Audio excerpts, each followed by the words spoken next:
ଏଠି ଦେଖନ୍ତୁ ଏ ଭାଇ ପୁରା ପବନରେ ଉଡୁଛନ୍ତି ପୁରା ଉପରେ ଉପରେ ଆଉ ଲୋକମାନେ ଶୁଣିଛନ୍ତି କିନ୍ତୁ କେହି ଆଖିରେ ଦେଖିନାହାନ୍ତି। ଆଡ଼ର ପୁରା ଟପ୍ କୁ ଯିବା ଦେଖ ଦେଖ ଦେଖ ସେଇ ବଣ ଭିତରକୁ ପଶିଗଲା। ସେଇ ସେଇଟା ମାଟିଆ ରଙ୍ଗର ଘଞ୍ଚ ଜଙ୍ଗଲ। ଏପଟୁ ଗୋଟେ ରାସ୍ତା ଯାଇଛି, ଏପଟୁ ଗୋଟେ ରାସ୍ତା, ଏଇଟା ଗୋଟେ ଗୋଲ, ତାପରେ ଏଇଟା ଗୋଟେ ଗୋଲ, ତାପରେ ଏମିତି ଗୋଲ ଆଉ ସେଇଟା ଗୋଟେ ଲାଷ୍ଟ ଗୋଲ ଆଉ ଉପରେ କ'ଣ ସବୁ ଏମିତି ଏଇ ଟାଇପ୍ର ହେଇଛି। ଆ ଭିତରେ ଦୁନିଆ ଜିନିଷ ଲୁଚିକି ଅଛି, ଜାଣିଛ ନା ନାଇଁ।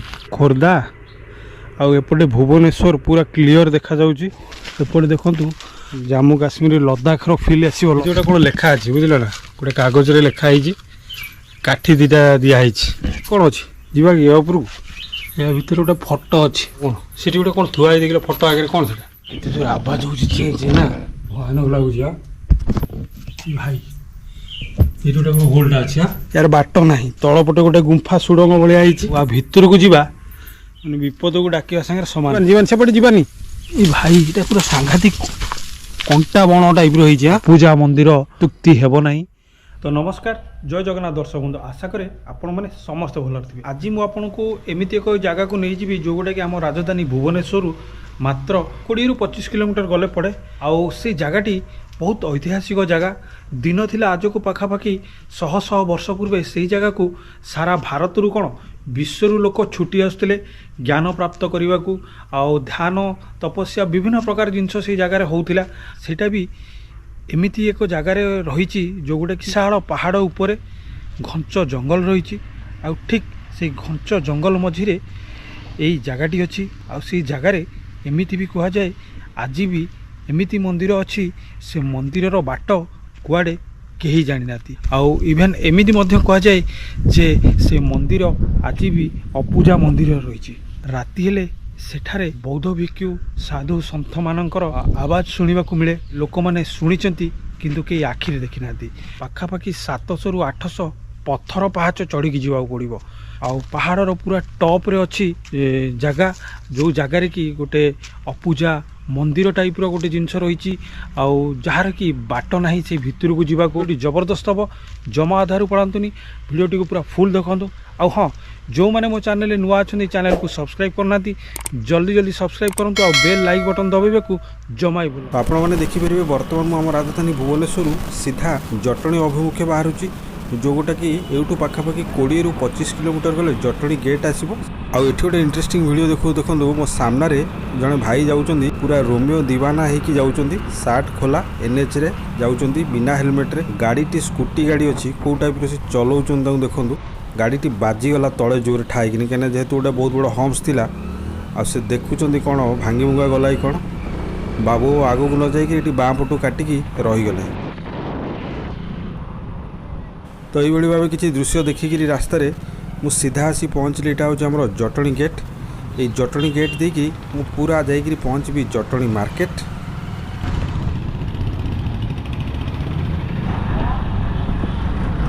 ବର୍ତ୍ତମାନ ମୁଁ ପହଞ୍ଚିଗଲି ଜଟଣୀ ମାର୍କେଟରେ। ଏଇଠୁ ବାଁ ପଟୁ ଗଲେ ଆମେ ଖୋର୍ଦ୍ଧା ଜଙ୍କସନ୍, ସେଇ ଖୋର୍ଦ୍ଧା ଜଙ୍କସନ୍ ଦେଇକିରି ଆଗକୁ ଗଲେ ଆଜିର ଆମର ଡେଷ୍ଟିନେସନ୍ଟି ଆସିଯିବ। ଫାଇନାଲି ଆସି ପହଞ୍ଚିଗଲି ଏଇ ଜାଗାରେ। ଏଠି ଗୋଟେ ଦେଖିପାରିବି ଜଙ୍କସନ୍ ବାଲା ରେଳ ଫାଟ ଗୋଟେ ଅଛି, ଲେଖା ହେଇଛି ହରିପୁର ଗ୍ରାମ ଜଙ୍କସନ୍। ଦୂରରେ ଗୋଟେ ଟ୍ରେନ୍ ଆସୁଛି, ସେଥିଲାଗି ଏଇ ଫାଟକଟି ପଡ଼ିଛି। ଟ୍ରେନ୍ଟି ପୁରା ପାଖାପାଖି ହେଇଗଲାଣି ଦେଖନ୍ତୁ।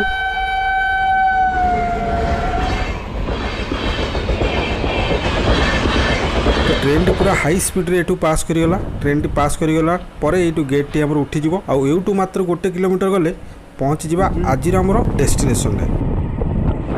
तो फाइनाली मु पहुंच गली आजिर हमर सेही डेस्टिनेशन रे, जोटा कि गोटे सुंदर गेट टी हेची।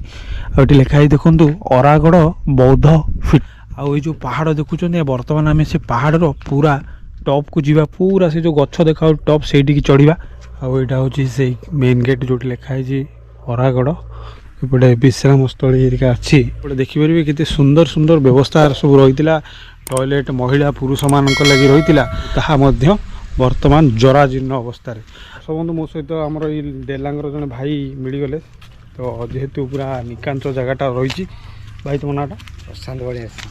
प्रशांत बलिया सिंह। बलिया सिंह मैंने जापे जो प्रकार टाइटल आ पूरा चोट दे देवा टाइटल आ।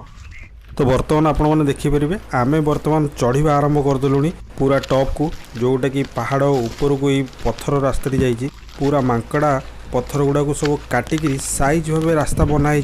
ଆଉ ଏଇଭଳି ମୁଁ ଯାହା ବୁଝୁଥିଲି 700 ରୁ 800 ପାହାଚ ଚଢ଼ିଲେ ଯାଏ ଆମ ଉପରେ ପହଞ୍ଚିବା। ବର୍ତ୍ତମାନ ମୁଁ ହାଲିଆ ହେଇ ବସିଗଲେଣି। ଦେଖନ୍ତୁ ଏଇଠି ଗୋଟେ ଲମ୍ବାଳିଆ ଜାଗାଟା ଅଛି, ବସିଗଲି। ତଳୁ ଆମେ ଆସିଲୁଣି ପାଖାପାଖି 300 ଫୁଟ ଖଣ୍ଡେ ଆସିଗଲୁଣି, ଆହୁରି ଅଛି ନାଇଁ କି? ହଉ ଚାଲ ଯିବା, ଆଜି ଯେମିତି ହେଲେ ପହଞ୍ଚିବା ଟପ୍ରେ। ଏ ଦେଖ ଦେଖ ଦେଖ ସେଇ ସେଇ ସେଇ ବଣ ଭିତରକୁ ପଶିଗଲା। ସେଇ ସେଇ କ'ଣଟା ବାରାଟା ନା କ'ଣଟା? ରୋ ରୋ ରୋ ରୋ ରୋ ଏଇପଟେ ଦେଖ, ଏଇପଟେ ଦେଖ, ଖଡ଼ଖଡ଼ ଖଡ଼ଖଡ଼ ହେଇ ହେଇ ହେଇ ହେଇ ସେ ଭିତରକୁ ପଶିଗଲା। କ'ଣଟା ସେଇଟା? ମାଟିଆ ରଙ୍ଗର ଦେଖାଯାଉଛି। ବାରାଟା ବାରାଟା। ଚାଲ ପଳେଇ ଚାଲ ପଳେଇ ଚାଲ।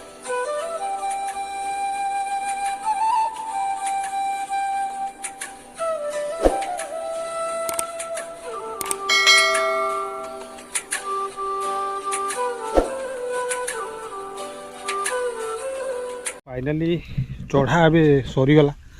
माने पाहाच कहतुनि माने मु एते जगह जाइछि किंतु से जो पाहाच चढ़ी आसिली अवस्था पूरा 12 बाजीगला। पाखापाखि 700 खंडे पाहाच चढ़िया पड़ला। घंच जंगल, एपटू गोटे रास्ता जाइछि, एपटू गोटे रास्ता जाइछि। एपट रास्ताटा ऑलमोस्ट बंद हो जाइछि। तो प्रथम आम यपटू जावा। यपटू ये किसी पाहाच 2-4टा रही।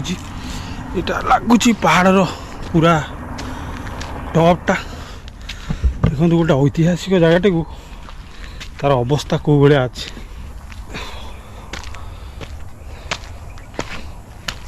चक्री चक्र जान ना नहीं? हाँ हाँ एमती चारिपटे ये छिड़ा होगी से प्रार्थना करते से मझीरे जमती गोली है कि देख यहीटा गोटे गोल है, यहीटा गोटे गोल, तापर यहीटा गोटे गोल, तापर एमती गोल आईटा गोटे लास्ट गोल आपर गवेषणा कर लोकलोचन को आनिया कथा ना नहीं? हाँ हाँ से बाड़टा से कौन होटा भी बुझी होनी। बाड़ नहीं तार भी गोटे कौन थी देखुन, यहाँ कौन बाड़ हो कौच यहीटा कौन भी गोटे कौन हो एठी देखुन या ऊपर कौन सब एम टाइप रही भितर दुनिया चित्र विचित्र किंतु आम एपटे आइए एपटे से ऊपर जाओ बाट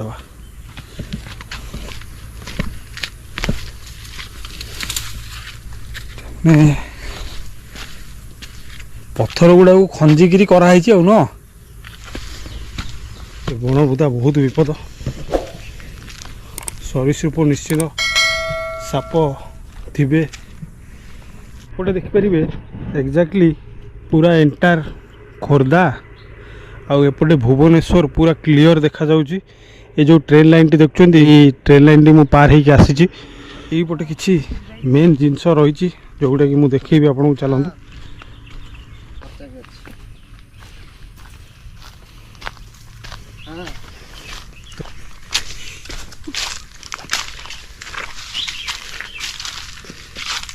ये बर गछटी रही ना कि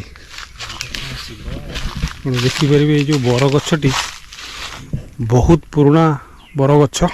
एत बड़र पत्थर तैयारी जो बुद्धदेवंकर मूर्ति गुड़ाक ये भी भांगी रुजी गलानी। एपटे देखु आपण को जम्मू काश्मीर लद्दाखर फिल आसो। लद्दाख जो टाइप बौद्ध भिक्षु मानकर जो पताका टाइप थाए एगुड़ा सब लगाई। ठीक यही जगार गोटे मंदिर अच्छी, मंदिर टाइप देखा जाऊँ नहीं कि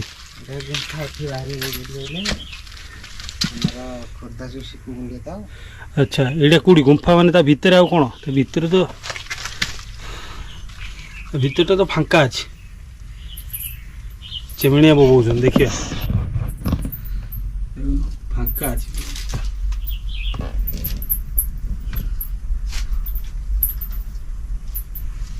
भितर जाटा विपद 100%।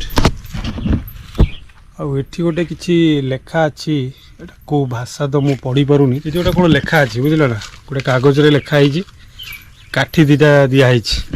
हाँ को भाषा बुझी ये कौन था जंगल भितर यहाँ गोटे कौन अपूजा मंदिर नहीं कि ଭୟାନକ ଜାଗା। ଏପଟେ ଗୋଟେ କ'ଣ ଗେଟ୍ ହେଇଛି? এটা মেন গেট, ମେନ୍ ଗେଟ୍ ମାନେ এইপଟୁ ଆସନ୍ତି ଲୋକ। ଆଗରୁ ନାଇଁ କି? ପୁରା ନଷ୍ଟ। ଆପଣ ଦେଖିପାରିବେ ଘଞ୍ଚ ଜଙ୍ଗଲ ଭିତରେ ଏଠି ଗୋଟେ ଅପୂଜା ମନ୍ଦିର ଟାଇପ୍ର ଅଛି। ଏ ମନ୍ଦିରର ବାଟ କେଉଁଠି, ବାଟ କେଉଁ ପଟେ ଆର? ନା ମନ୍ଦିର ଭିତରକୁ ଯିବାକୁ ବାଟ କେଉଁ ପଟେ? ଏଇପଟେ? ଏ ଉପରେ କ'ଣ ଗୋଟେ ଅଛି, ଓଦା ହେଇଛି ସେଇଟା। ଏ ବାବା, ଆକ୍ଚୁଆଲି ୟା ଭିତରକୁ ଯିବ ବାଟ କେଉଁ ପଟେ? ଏଇଠି କ'ଣ ଅଛି ଯିବା କି ୟା ଉପରକୁ?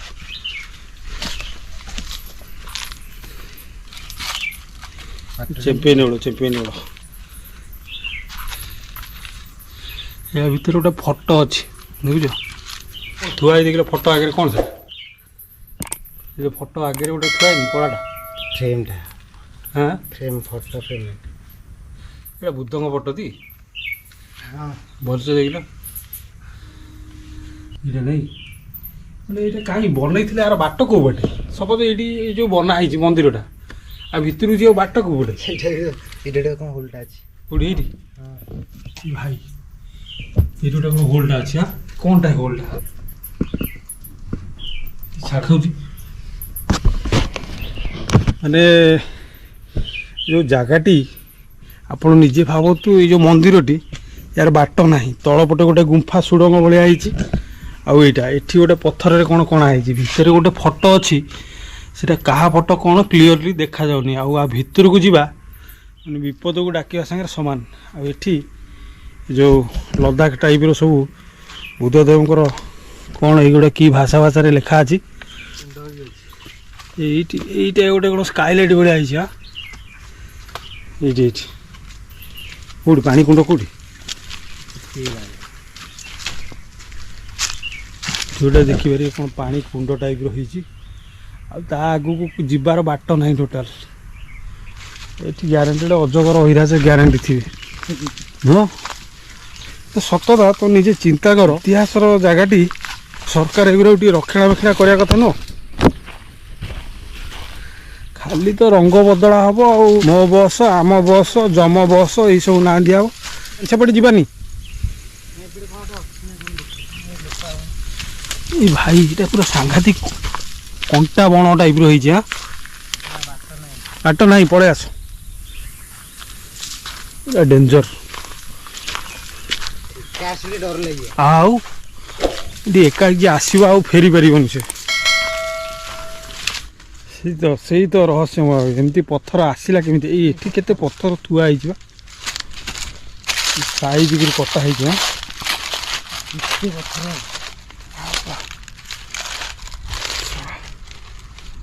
କେତେ ପଥର ସାଇଜ କଟା ହେଇକି ଏଠି ଥୁଆ ହେଇଛି।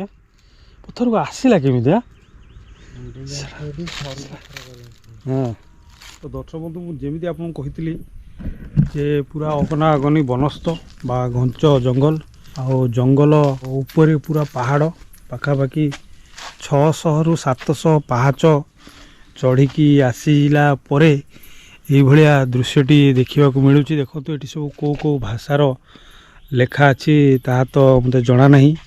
କଥାରେ ଅଛି ଯେ ଘଞ୍ଚ ଜଙ୍ଗଲ ମଧ୍ୟରେ ଏହାକୁ ଏକ ଅପୂଜା ମନ୍ଦିର କହିଲେ ଅତ୍ୟୁକ୍ତି ହେବ ନାହିଁ।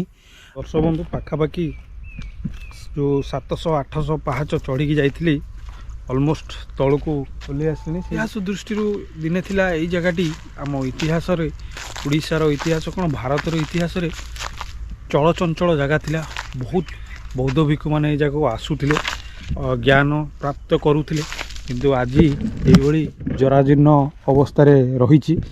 କିଛିଟା ଫଳକ ଅଛି, କିନ୍ତୁ ଆପଣ ଏଇ ଜାଗାଟିର ଦୃଶ୍ୟ ଦେଖିଲା ବେଳକୁ ମନଟି ଅନେକ ପ୍ରକାର ଦୁଃଖରେ ଭରି ଯାଉଛି। ତ ନିବେଦନ କରିବି, ସରକାରଙ୍କର ଯଦି କେହି ବା ପର୍ଯ୍ୟଟନ ବିଭାଗର କେହି ଲୋକ ଦେଖୁଥିବେ, ଟିକେ ଏଇ ଜାଗାଟି ପ୍ରତି ଦୃଷ୍ଟି ଦିଅନ୍ତୁ। ତ ଦର୍ଶକ ବନ୍ଧୁ, ଏଇଟା ଥିଲା ଆଜିର ମୋର ଏକ ଛୋଟ ଭିଡ଼ିଓ। ଆଶା କରୁଛି ଆପଣଙ୍କୁ ନିଶ୍ଚିନ୍ତ ଭଲ ଲାଗିଥିବ। ଭିଡ଼ିଓଟି ଭଲ ଲାଗିଥିଲେ ଜଲ୍ଦି ଲାଇକ୍ କରିବେ, ଆଉ ଚ୍ୟାନେଲରେ ନୂଆ ଥିଲେ ସବସ୍କ୍ରାଇବ୍ କରିବାକୁ ଜମା ଭୁଲିବେନି। ପୁଣି ଦେଖା ହେବ ମୋର ଆଉ ଏକ ଭିଡ଼ିଓରେ, ନୂଆ ରୂପରେ, ନୂଆ ଜାଗାରେ। ସେଥିପର୍ଯ୍ୟନ୍ତ ନମସ୍କାର, ଜୟ ଜଗନ୍ନାଥ।